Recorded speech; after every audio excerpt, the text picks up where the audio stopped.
क्या होगा अगर आप अपनी पहचान बदलने के लिए किसी और का चेहरा चुरा लो। आज हम बात करने वाले हैं वे की खौफनाक कहानी की, जहां एक खतरनाक एक्सपेरिमेंट उसे एक ऐसी दुनिया में ले जाता है जहां हर कदम पर मौत का साया मंडराता है। ये कहानी है तड़प, लालच और पहचान के खोखले संघर्ष की, जो अंत में एक डरावनी सच्चाई सामने लाती है। तो अगर आप ही डरे हुए हैं तो बैठ जाइए, क्योंकि ये कहानी आपके दिमाग को हिला के रख देगी। स्टोरी की शुरुआत होती है एक साइंटिस्ट और उसकी बेटी से। इन दोनों के चेहरे पर अजीब से दाग हैं। ये दाग उनकी खूबसूरती को छुपा देते हैं और इसी वजह से साइंटिस्ट अपने घर के अंदर एक लैब बनाकर एक खास एक्सपेरिमेंट पर काम कर रहा होता है। दूसरी तरफ वे एक अजीब सा फूल ड्रॉ करती है, जो है क्रॉप फ्लावर। ये क्रॉप फ्लावर जंगल के अंदर पाया जाता है और ये फ्लावर एक खास हीलिंग पावर रखता है और साइंटिस्ट इसे अपने एक्सपेरिमेंट में कई बार यूज कर चुका होता है। सालों की मेहनत के बाद फाइनली उसका एक्सपेरिमेंट सक्सेसफुल हो जाता है।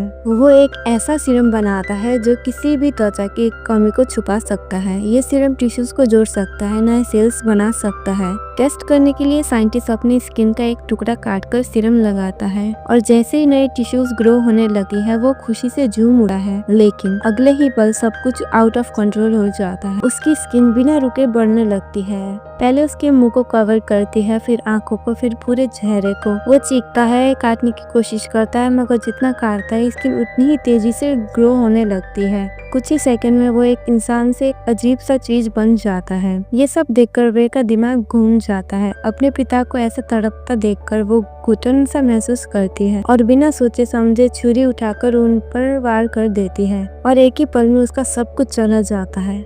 अब वो अकेली हो गई थी। साल बीत जाते हैं और वे अपनी स्टडीज में पूरी तरह डूब जाती है। वो अपने पिता की तरह ही बेहद इंटेलिजेंट होती है और अपनी मेहनत से अमेरिका की एक प्रतिष्ठित यूनिवर्सिटी का स्कॉलरशिप हासिल कर लेती है। अपने बचपन के शहर को पीछे छोड़कर वो अपनी आंटी के घर शिफ्ट हो जाती है। लेकिन उसकी कजन एंजी को ये बात बिल्कुल पसंद नहीं आती कि उसे किसी के साथ अपना स्पेस शेयर करना पड़ रहा है। फिर भी वे चुपचाप अपने कमरे में एक छोटा सा मंदिर बनाती है, जहाँ वो अपने पिता की तस्वीर रखती है। उसे एक भगवान की तरह पूजती है। एक दिन जब वे अपने पिता के पुराने नोट्स देख रही होती है, तो उसे पता चलता है कि उनकी रिसर्च अपने अंतिम मुकाम पर पहुंच चुकी थी। ये देखकर उसके अंदर वही जुनून जाग जाता है जो उसके पिता में था। वो तय कर लेती है इस अधूरे काम को वो अब पूरा करेगी। पहले दिन यूनिवर्सिटी जाते समय वो एक बेघर आदमी को देखती है, जिसका चेहरा बुरी तरह से विकृत होता है। वो कुछ सेकंड के लिए उसे घूरती रहती है, लेकिन वो आदमी बड़ी ही विनम्रता से उसकी मदद करता है और उसे सही रास्ता बताता है। जब वे क्लास में पहुंचती है तो प्रोफेसर सभी स्टूडेंट्स को उससे मिलवाते हैं और बताते हैं कि उससे टेस्ट में परफेक्ट स्कोर हासिल किया है, जो सालों से किसी ने नहीं किया था। सभी स्टूडेंट हैरान हो जाते हैं। क्लास के बाद वे कुछ लैब मटेरियल को चुराने की कोशिश करती है ताकि वो अपने एक्सपेरिमेंट को फिर से शुरू कर सके, लेकिन तभी प्रोफेसर उसे रंगे हाथ पकड़ लेते हैं। वे को कोई और रास्ता नहीं दिखता तो वो सब सच बता देती है कि उसका पिता भी एक वैज्ञानिक था और उसने अधूरी रिसर्च छोड़ी थी। प्रोफेसर को उसकी बात में दिलचस्पी आ जाती है। वो उसकी प्रतिभा को पहचानते हैं और उसे अपना लैब असिस्टेंट बना लेते हैं और वे के पास वो सब कुछ होता है जिसकी उसे जरूरत, एक पूरी तरह से इक्विपमेंट, लैब और बेशुमार रिसोर्स।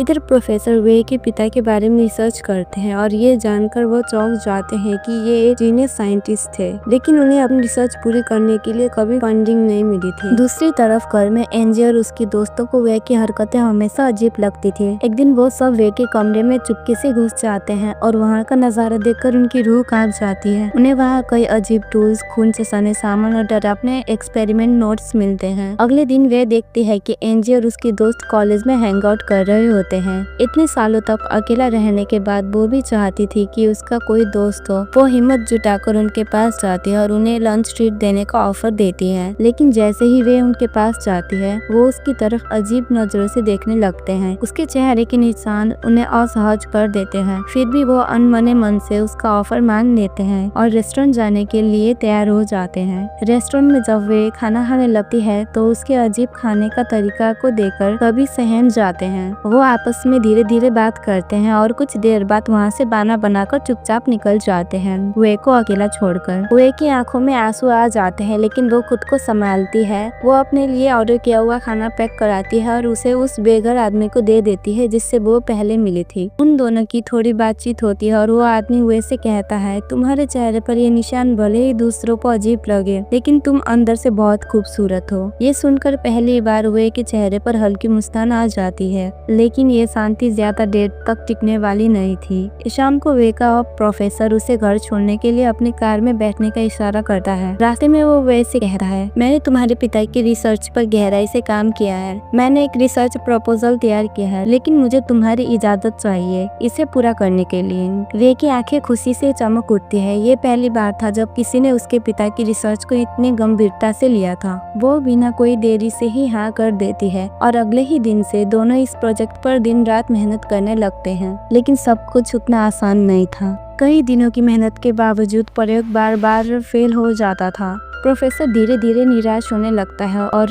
एक दिन गुस्से में रिसर्च छोड़ने का फैसला करता है। वे के लिए ये किसी झटके से कम नहीं था। इसी बीच एनजी की दोस्त एलिस को भी यूनिवर्सिटी के लैब में असिस्टेंट की जॉब मिल जाती है। कुछ ही दिनों में एलिस और वे काफी ज्यादा अच्छे दोस्त बन जाते हैं। एक दिन एलिस वे को एक पोस्टर दिखाती है जिसमें एक क्रॉप फ्लावर को प्रदर्शनी में दिखाया जा रहा होता है। वे ये देखते ही पहचान जाती है ये वही फूल था जिससे उसके पिता ने अपनी रिसर्च में इस्तेमाल किया। अगर ये फूल मेरे हाथ में लग जाए तो मैं अपने पिता का अधूरा सपना पूरा कर सकती हूँ। ये सोचकर वे एक खतरनाक फैसला लेती है, वो इस फूल को चुराएगी।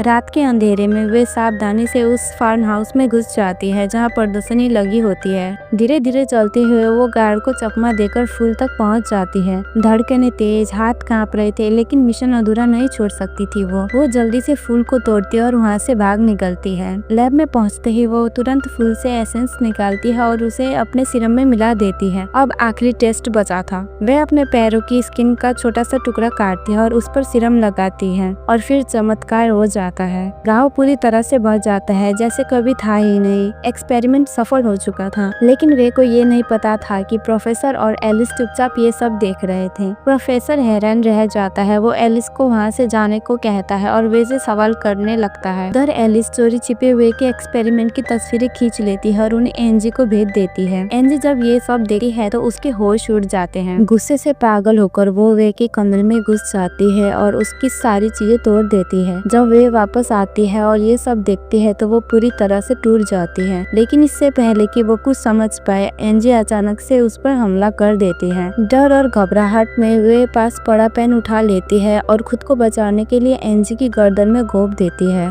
खून की धार फूट पड़ती है। एनजी जमीन पर गिर जाती है और उसकी सांसें हमेशा के लिए थम जाती हैं। वे के हाथ कांपने लगे हैं। उसने अपने ही हाथों से अपनी कजन की जान ले ली थी। वे घबराई हुई एनजी की लाश को बाथरूम तक घसीट कर ले जाती है और ये सोचने लगती है कि अब उसे क्या करना चाहिए। तभी उसके दिमाग में एक डरावना ख्याल आता है। वो एनजी की स्किन उतारकर अपने चेहरे पर लगा लेती है। जैसे ही वो स्किन पर सीरम लगाती है वो पूरी तरह से एनजी की तरह दिखने लगती है। कुछ देर बाद जब एनजी की माँ घर लौटती है तो वो वे को अपनी बेटी समझकर गले लगा लेती है। ये नया रूप वे को सुकून देता है और वो हमेशा के लिए एनजी बनकर जीने का फैसला कर लेती है। और वो एनजी के कपड़े पहनने लगती है, उसकी जिंदगी अपनाती है और यहाँ तक कि उसके प्रेमी के साथ रिश्ता भी निभाने लगती है। एक दिन वो दोनों डेट में जाते हैं, लेकिन जब वो दोनों करीब आने लगते तो अचानक से एनजी का चेहरा उसके बॉयफ्रेंड के ऊपर गिर जाता है। ये देखकर एनजी का प्रेमी डर से घबरा जाता है और भागने की कोशिश में संतुलन खोकर ऊंचाई से गिरकर मर जाता है। डरी सहमी वे तुरंत घर भाग जाती है और अपने पिता की नोटबुक ढूंढने लगती है, क्योंकि उसे यकीन है कि इसमें त्वचा को स्थायी रूप में जोड़ने का राज भी छुपा होगा। लेकिन प्रोफेसर पहले ही नोटबुक ले जा चुका होता है। जब वे उससे नोटबुक वापस मांगती है तो वो मना कर देता है और कहता है कि वो इस शोध को अपने नाम से प्रकाशित करेगा। वे को गुस्सा आता है, लेकिन वो बेबस होकर वहाँ से चली जाती है। अब बदले की आग में जलती हुए एनजी का रूप धारण कर एलिस को अपने घर बुलाती है और उसकी बेरहमी से हत्या कर देती है। फिर एलिस की स्किन निकालकर उससे पहन देती है। इसी दौरान प्रोफेसर का अनुवादक उसे चेतावनी देता है कि ये एक्सपेरिमेंट बेहद खतरनाक है, लेकिन प्रोफेसर उसकी बात को अनसुना कर देता है। अब एलिस के रूप में वे प्रोफेसर के घर तक पहुंच जाती है और अपने पिता की नोटबुक चुराने में सफल हो जाती है। वो वहां से नया सीरम भी चुरा लेती है जिसे प्रोफेसर ने हाल ही में तैयार किया था। लेकिन प्रोफेसर को शक हो जाता है और वो वे के घर जाकर हकीकत का पता लगाने की कोशिश करता है। वहाँ पहुंचकर वो एक डरावनी सच्चाई से रूबरू होता है। वे अपने शिकारियों की लाशों को फ्रिज में संभाल कर रख रही थी और उनकी त्वचा निकालकर उन्हें पहन रही थी। प्रोफेसर कुछ समझ पाता है इससे पहले ही वे उसे एक तेज इंजेक्शन लगा देती है जिससे वो बेहोश हो जाता है। जब प्रोफेसर होश में आता है तो वो खुद को एक भयानक स्थिति में पाता है। उसकी स्किन उतार दी गई है और अब वे उस पर वैसा ही एक्सपेरिमेंट कर रही है जैसे कभी उसके पिता पर हुआ था। अंधेरे कमरे में उसके चीखें गूंज पड़ती है और उसके शरीर में वही भयानक बदलाव शुरू हो जाता है और ये मूवी यहीं पर खत्म हो जाती है। तो दोस्तों ये थी बेग की डरावनी और रहस्यमयी कहानी जहाँ एक नई पहचान की चाह ने उसे अंधकार में धकेल दिया था। क्या ये विज्ञान की हदें पार करने का अंजाम था या इंसानी लालच की सजा? अगर आपको ये कहानी पसंद आई तो वीडियो को लाइक करें, कमेंट में अपनी राय दें और चैनल को सब्सक्राइब करना ना भूलें। मिलते हैं अगली कहानी में। धन्यवाद।